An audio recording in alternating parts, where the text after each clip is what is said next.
How to remove and refit your shark brush roll. Now this is a very common model I'm showing you on today. I'm sorry to say though that some models do vary. The layout of the screws, for example, may be different on other shark models. Let's crack on with this one though. First, get a coin and we are going to unlock the 3 plastic screws. These hold the sole plate in place. Once unlocked, just pull up from the back. Now the soft roller, just simply press the release button forwards. The roller will then pop out. All shark vacuums use torque security screws. They are star-shaped with a pin in the middle. I'll put a link to buy these screwdrivers in the description. The first ones, on this model, are the 3 along the front and 1 tucked away just here. These are a T15 size on this model. The rest of the screws are a T20 size. There is 1 hidden away in the corner, 3 along here, 4 across the back here, and then 2 screws right at the very back. Don't worry about these 2 here, they just hold the wheels in place. It's the ones right at the back we need to undo. I will fast forward some parts of this video just to minimize any boredom. If you are repairing right now, just hit pause if you need to catch up. Once all of the screws are undone, turn the floor head over, then pull the top cover off from the back. This should come away quite easily. If yours doesn't, especially if you have a different model, just revisit all the screws and check for missed ones. Once inside, we need to undo these 2 T20 screws. Now there are wires and plugs on this that we can unplug. But I want to keep this simple, so don't worry about all of that. Just make sure you don't pull on them and damage them. You can now lift the clear part out by pulling up on the brush motor from the back, like so.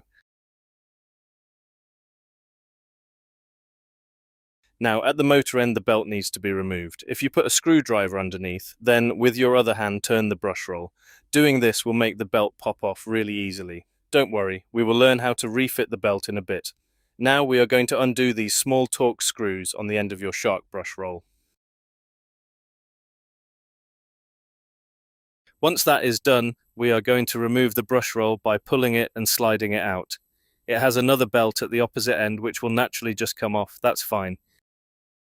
So just wiggle and pull from this end. Once you have removed the brush, this will allow you to finally do any maintenance. This one is a little blocked with hair at the ends. If yours is like this and a little stiff, clear it out with a Stanley knife. You can then use silicone spray to lubricate it if you wish.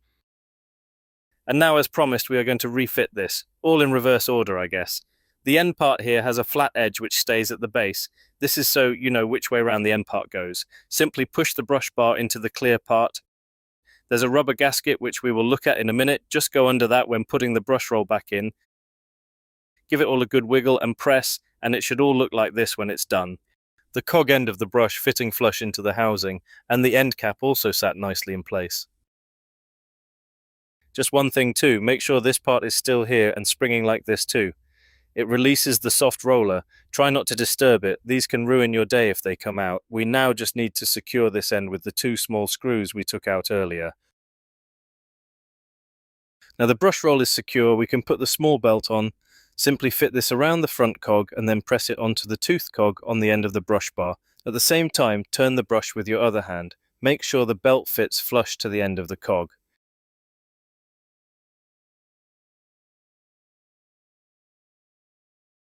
Now we can do the main belt, similar process really. Put the belt onto the motor first, then over the ribs on the brush roll, then turn with your other hand. This is all a little bit tricky, but you can do it. The belt again needs to be flush on both parts. If it isn't, just go back and do it again, pressing the belt onto both parts as you turn the brush. We need to fit the clear part into the housing now, checking that no wires are going to get trapped.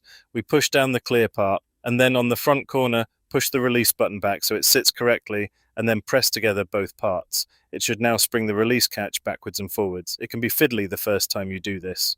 So again, make sure the wires are sat in the channels they belong in, and before we secure the top 2 screws, turn the floor head again. We are checking that the rubber gasket is in place and not trapped between the 2 parts. We will fit this perfectly in a minute. Now secure the 2 screws, do a final wire check, and now place the top cover on and press firmly into place. The rubber gasket fits in a channel around the edge. It should look like this.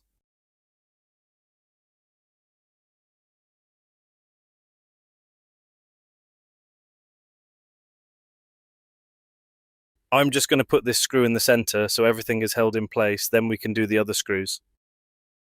we have the 3 tiny screws for the front, and the longest T15 screw goes in the corner here.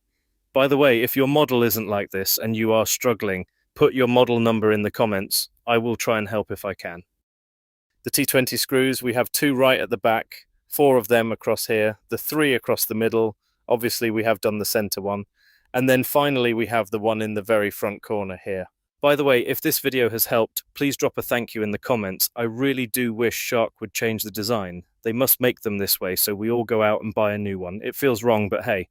Anyway, the last bits now. The soft roller goes in cog end first, and then the hook part at the opposite end presses in like so. You will hear it click. Check also that it's releasing like it should. And finally, the sole plate. It's critical that this goes in front end first, ensuring that the tabs tuck into the floor head, then press down at the back. It should sit perfectly flush. Now we can lock the screws with a coin, and that is it. Your floor head is now back together and ready to use again. This next video shows you how to clean the bin on your Shark vacuum cleaner.